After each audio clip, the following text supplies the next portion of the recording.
रथसप्तमीच्या दिवशी तुम्हाला याच रंगाचे कपडे घालायचे आहे। 25 जानेवारी रविवारी येत आहे रथसप्तमी। कपडे त्या दिवशी तुम्ही घातले तर त्या दिवसाचं संपूर्ण फळ तुम्हाला मिळेल आणि हा दिवस अत्यंत शुभ दिवस मानला जातो। सूर्याचा जन्मदिवस म्हणून आपण रथसप्तमी साजरी करत असतो। तर बघा, रथसप्तमीच्या दिवशी आपल्याला पिवळ्या रंगाचे कपडे घालायचे आहे। म्हणजे बघा, पिवळ्या रंगाच्या शेडमध्ये डार्क फिकट थोडाफार इकडे तिकडे चालू शकतो, पण ज्या रंगाकडे आपण बघितल्यावर म्हणतो की नाही हा पिवळा रंग आहे, तशा पिवळ्या रंगाचे तुम्हाला कपडे घालायचे आहे। मग थोडाफार नारंगी असेल तरी सुद्धा चालेल। म्हणजे सूर्यदेवांचा रंग कसा असतो, कधी ते नारंगी दिसतात, कधी फिकट नारंगी, कधी पिवळा रंग। तर सूर्यदेवांचा जो रंग असतो त्या रंगाचे कपडे आपल्याला घालायचे आहे।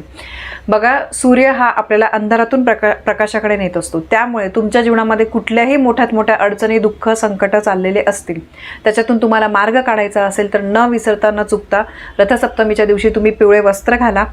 मी पूजा मांडणीचा व्हिडिओ तुमच्यासोबत लवकरच शेअर करणार आहे, तर तो पूजा मांडणी तुम्ही तशीच करा। अगदी सोपी आहे, फार काही नाही लागत त्यासाठी। यानंतर या दिवशी सूर्यदेवांना तुम्हाला अर्घ्य द्यायचा आहे। तांब्यामध्ये पाणी घेऊन त्यामध्ये हळद, कुंकू, अक्षता, तीळ टाकायचं आहे, एक फूल टाकायचं आहे। पूर्व दिशेला तोंड करून तुम्हाला सूर्यांना अर्घ्य द्यायचं आहे। यानंतर रथसप्तमीच्या दिवशी आपल्याला एकतरी सूर्यनमस्कार घालायचा आहे। काही लोक रोज घालतात, 1, 5, 11 असे तुम्हाला सूर्यनमस्कार जे आहे ते घालायचे आहे। त्याचा आपल्या शरीरासाठी सुद्धा खूप चांगला उपयोग होत असतो। बघा, या दिवशी तुम्ही पिवळ्या रंगाचं टॉप, पिवळ्या रंगाची साडी, पिवळ्या रंगाचं माणसं टी-शर्ट, शर्ट काही घालू शकता, पण पिवळ्याची शेड जर तुम्ही या दिवशी घातली ना तर त्याचा खूप फायदा होईल। सौभाग्याचे प्रतीक असलेल्या बघा, कुंकवाला सुद्धा हळदीची जोड असते आणि हळद ही पिवळ्या रंगाची असते। बघा, नवरीला नवरदेवाला सुद्धा आपण हळद लावत असतो। हळदीचा रंग पिवळा असतो आणि पिवळा रंग हा शुभ मानला जातो।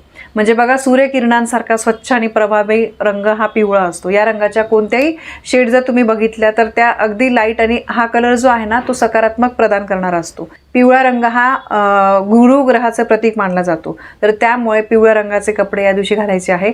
पिवळा रंग अतिशय शुभदायी आहे आणि बघा, सूर्यदर्शनाने या दिवशी आपल्याला सुरुवात करायची आहे। आंघोळ केल्यानंतर तुम्हाला मी जसं सांगितलं सूर्यदेवांना अर्घ्य द्यायचं आहे। आणि दुसरी गोष्ट म्हणजे पिवळा रंग जो आहे तो नैराश्यावर मात करतो आणि नकारात्मक विचार जे आहे तर तो दूर करत असतो, मन शांत ठेवतो। वास्तुशास्त्रामध्ये पण बघा, हॉल किंवा बेडरूम इथल्या भिंतींना पिवळा रंग देण्याचं सजेस्ट केलं जातं। जेव्हा आपण काही घरामध्ये वास्तुशास्त्राच्या गोष्टी बघतो तर पिवळा रंग वापरण्याचा सल्ला दिला जातो। तर म्हणून पिवळा रंग हा अतिशय महत्त्वाचा आहे। या दिवशी कमीत कमी बघा, जसं आपल्याला माहिती की काही पूजांमध्ये हा रंग चांगला मानला जातो। जसं देवीला बघा, लाल हिरव्या रंगाची आपण ओटीमध्ये साडी अर्पण करत असतो, कारण तो देवीचा रंग मानला जातो। त्याचप्रमाणे पिवळा रंग हा सकारात्मकतेचं एक प्रतीक आहे।